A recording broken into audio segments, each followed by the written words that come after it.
Le 19 septembre a une grande importance pour de nombreux Japonais. C'est la date de signature de la nouvelle loi sur la sécurité qui permet à l'armée japonaise de participer à des conflits à l'étranger. Chaque année, des centaines de manifestants se sont rassemblés autour de la maison du Parlement pour protester contre la politique nationaliste du Premier ministre Shinzo Abe. La Constitution n'autorise les forces japonaises qu'à participer à des actions d'autodéfense, mais la nouvelle loi permettra de participer à l'étranger à des opérations d'autodéfense collective avec les alliés du Japon.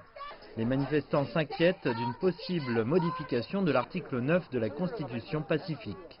Selon la nouvelle annonce du cabinet aujourd'hui, nous, le Parti libéral-démocrate, allons diriger vigoureusement la réforme constitutionnelle.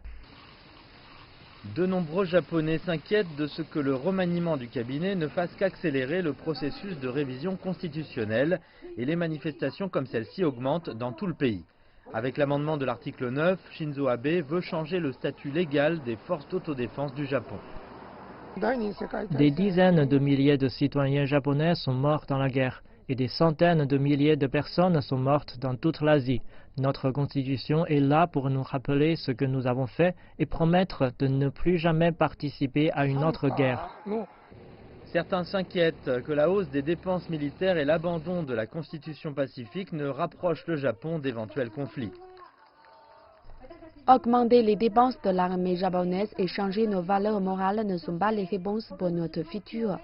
Nous ne devons pas laisser le gouvernement Abe faire aller le Japon dans la mauvaise direction.